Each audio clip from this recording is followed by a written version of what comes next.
World News in 5. Right now. News and developments making headlines around the world in 5 minutes. World News in 5. Here on Radyo Pilipinas World Service.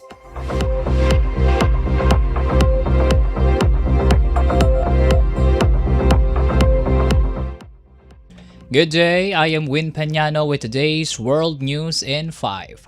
Russia launched one of its deadliest attacks on Kyiv this year, firing nearly 500 drones and 74 missiles overnight that killed at least 25 people and wounded more than 90.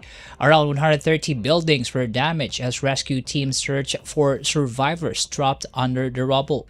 Ukrainian President Volodymyr Zelensky, who cut short his visit to Ireland and rushed home, blamed delays in promised air defense support from allies. He also renewed calls for stronger military assistance ahead of next week's NATO summit.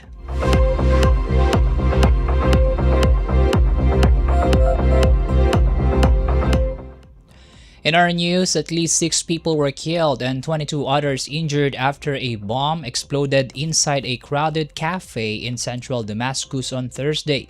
Syrian authorities said the blast was caused by an improvised explosive device planted near the Palace of Justice.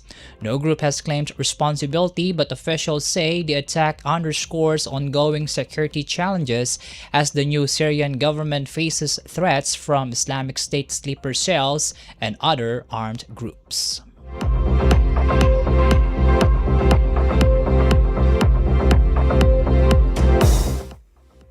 Meanwhile, in Iran, Tehran is preparing days of nationwide funeral ceremonies for Supreme Leader Ayatollah Ali Khamenei, who was killed in U.S. and Israeli strikes. Authorities hope millions will join processions across the Iranian capital and other cities to demonstrate support for the Islamic Republic amid heightened security and extensive government preparations. However, analysts say the displays of unity come despite growing public frustration over years of economic hardship and political repression. Khamenei will be buried next week in Mashhad following ceremonies in Tehran, Qom, and Iraq.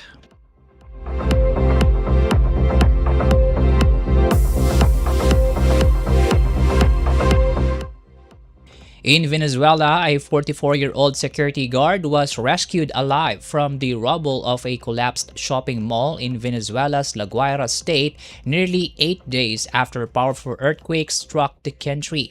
The operation involved rescue teams from several countries who spent days tunneling through unstable debris before safely reaching the survivor.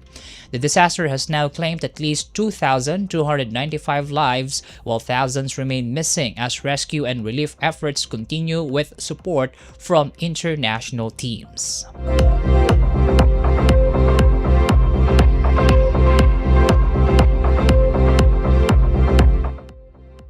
In France, around 2,000 firefighters are battling multiple wildfires along France's Mediterranean coast as strong winds and dry conditions fuel the blaze. Thousands of people have been evacuated and an airport near Perpignan has been closed, and fires have destroyed warehouses and a yacht in a coastal town of Canet-Roussillon.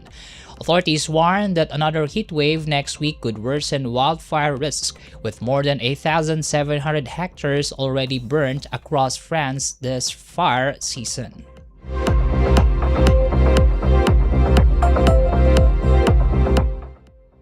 And in India and Japan have agreed to deepen cooperation in artificial intelligence, energy, metals, economic security, and defense following talks between Prime Minister Narendra Modi and Japanese Prime Minister Sanae Takaichi in New Delhi. The two countries also signed their first defense co-development agreement and adopted new cooperation plans on AI, energy resilience, and economic security. Both leaders said the partnership aims to strengthen regional stability and expand economic ties amid growing global challenges.